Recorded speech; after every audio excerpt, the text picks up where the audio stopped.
Greetings, and welcome to The Haunted Tea, your source for ghostly folklore and other spooky urban legends. Today, we are going to be exploring the ghostly stories of a woman whose name has been sending shivers down the spines of Lawrence County residents for decades, the ghost of Mary Black. Mary resided in the Shenango area during the 1800s, and as many believe she was a frightful witch, she continues to strike fear into the hearts of locals long after her death. But was Mary Black really a malevolent witch? Or have rumors and stories simply gotten out of hand over the years? Let's take a closer look into who Mary Black was and how she may have gained such an ominous reputation. Mary Johnson was born in Ireland in 1801. She married Andrew Black, and the couple immigrated to America in 1832. They settled down in a cabin in the backwoods of the Shenango area. They had 9 children together, and 2 of their sons fought in the American Civil War. Mary herself died on February 6, 1888, at the age of 87.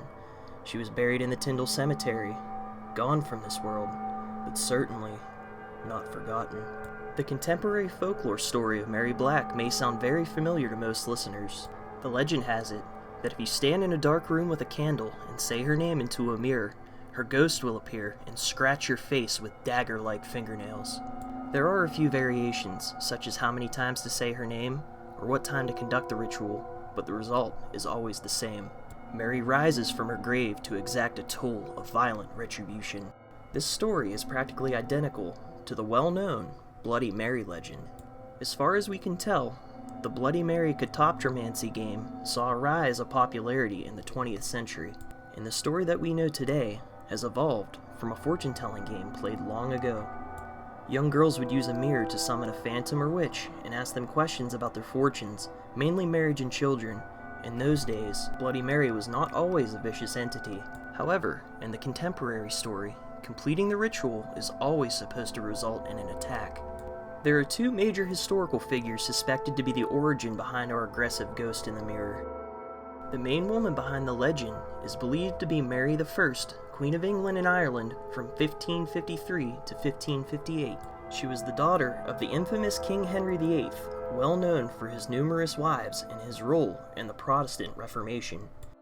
King Henry longed for an annulment from his first wife, Catherine. Catherine gave him a daughter, Mary I, but failed to produce a male heir to the throne. The Catholic Church, however, would not grant King Henry's annulment, and long story short, he denounced Catholicism in favor of Protestantism. In doing so, the king was able to declare himself the head of the Protestant Church, and he got his annulment. Catherine was set aside and forced into exile. Mary remained devoutly Catholic and fell from her father's good graces as he proceeded in and out of 5 other marriages. After Henry's death, his son by his 3rd wife, Edward VI, ascended to the English throne. Edward was a devout Protestant who ruled England for 7 years before succumbing to illness and passing away. Before his death at age 15, King Henry declared his cousin Jane Grey his heir and successor. Jane reigned for 9 days before Mary's supporters had her deposed, and Mary I seized the throne. To say that Mary did not agree with the Protestant Reformation of England would be a gross understatement. The Reformation had separated Mary from her Catholic mother and sent her life spiraling downwards. Mary favored Catholicism to a violent extent. She would persecute Protestants and sentenced hundreds to death. Her preferred method was burning them alive at the stake. This onslaught of brutality is what earned her the nickname Bloody Mary. The second commonly perceived source of the Bloody Mary legend comes from the blood-soaked halls of Castle Cashtas, home of the Countess Elizabeth Bathory. Although she does not bear the namesake of Mary, she is the most prolific female serial killer in history. Elizabeth was born to a Transylvanian noble family in the year 1590. During her childhood, she had grown accustomed to witnessing the abuse of servants and peasants. In one story, Elizabeth saw a peasant man, accused of theft, suffer the punishment of being sewn into a dying horse's stomach.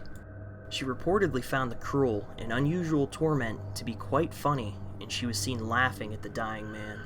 Elizabeth's husband, Ferenc Nadesty, was just as sadistic as the rest of her family, and was also believed to have instructed her in the arts of torture. He taught Elizabeth to punish servants by covering their naked bodies in honey and allowing them to be eaten alive by bugs. While Ferenc was away at war, Elizabeth supposedly fraternized with witches and practiced Satanism. It is believed to be from these witches that Elizabeth got the idea of bathing in the blood of young girls to maintain her youth, and things at the Chastis went from bad to far worse. She began killing practically every young girl that she could get her hands on, and by the time she was investigated, bodies were found all over the castle, and torture chambers were discovered. The number of young women to die by her hand is estimated to be around 600. This, along with her fondness for bloodbaths, is likely what led to her association to the Bloody Mary legend, as well as the mirror ritual. What does this legend and ritual have to do with the Shenango resident, Mary Black? Likely, it's just the name that they have in common. The scary story of Mary Black was popularized by local author Harry Stein, also known as Harry the Hermit.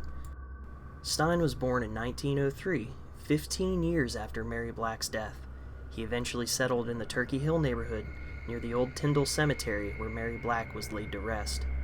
Stein retired from his factory job in the 1960s and spent his golden years writing fiction and telling scary stories to local children. It was even said that teenagers would bring him beer and cigarettes in exchange for his chilling tales, and his most popular story was that of Mary Black. In Stein's tales, Mary was deeply immersed in witchcraft, and she lived alone in the deep, dark woods. She could assume the form of a cat and was a villain who would terrorize the peaceful villagers. Harry Stein's version of Mary Black would bloom as a popular ghost story with the local youth and remains popular to this day among Lawrence County residents. Harry Stein had obviously never met Mary Black. It isn't impossible, though, that he had some older family members that could have known her and planted seeds in his head that she was bad news. Since he has passed away in 1980, we are unable to determine if he grew up hearing any stories about her. The biggest clue we have as to why he would paint Mary Black in such a manner is simply that he was a fiction writer and a folklorist, and used the names on tombstones in the nearby cemetery as characters for his work. Stein's fictional stories have proven to have a very real effect on the reputation of this woman. Over the years, her resting place in Tyndall Cemetery has turned into a popular party spot for teenagers. Kids would gather around her grave to drink and indulge in other illicit substances. Such activities were often seen as a rite of passage by teenagers growing up in the nearby towns of Chewton, Newcastle, Shenango, and Elwood City. These rites of passage usually took place around Halloween or during the month of October. Obviously, kids under the influence are not very well known for their wonderful decision-making skills, and the old cemetery fell victim to some serious vandalism. Mary Black's resting place suffered a great deal of desecration, and vandals would even steal her tombstone. There was a rumor that it was found sitting in a local technical school's parking lot. If this is true, it must have been returned to the grave at least once, because it was in fact located in a West Pittsburgh area swamp. After its discovery in the swamp, the Lawrence County Historical Society took the tombstone into their care, where it remains to this day. An old cemetery superstition discourages removing tombstones from these graves, as it is believed that the tombstone anchors the spirit to the grave. And Mary Black's tombstone has been separated from her grave for some time now.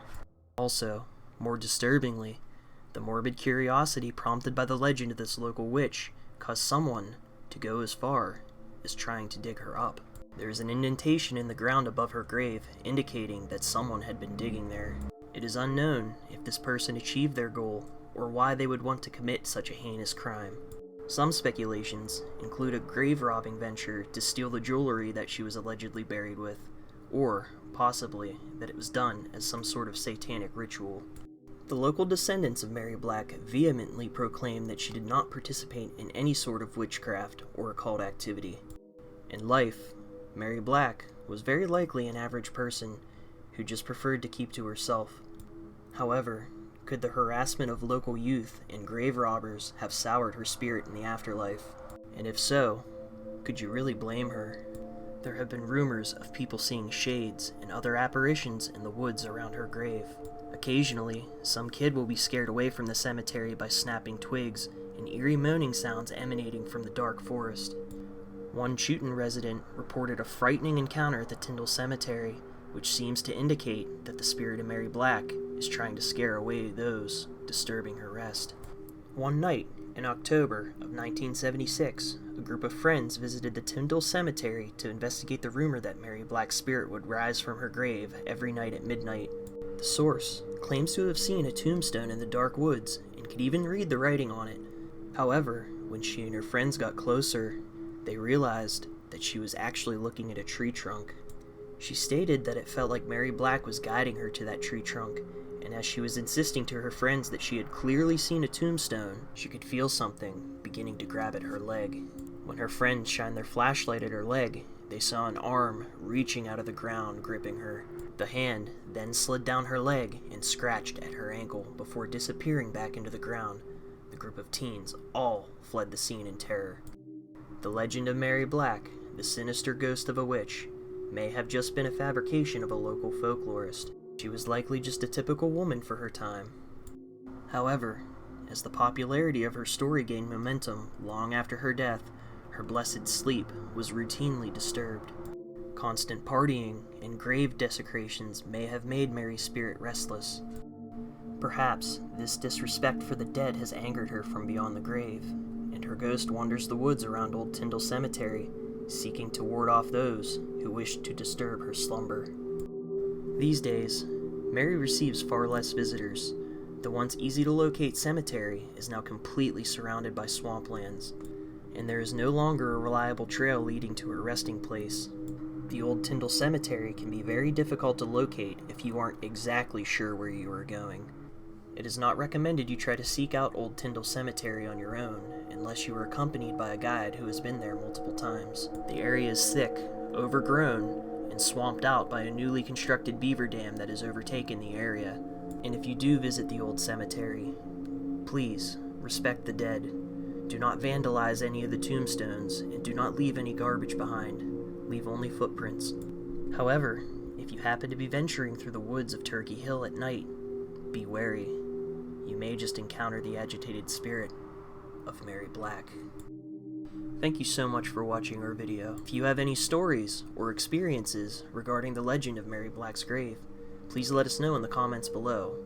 Also, if you know of any good urban legends or haunted places you would like to see featured in a future video, post those below as well and we will certainly consider them. And once again, we would like to give thanks to every one of our viewers. We appreciate every single view, like, share, and subscription. It really means a lot to us.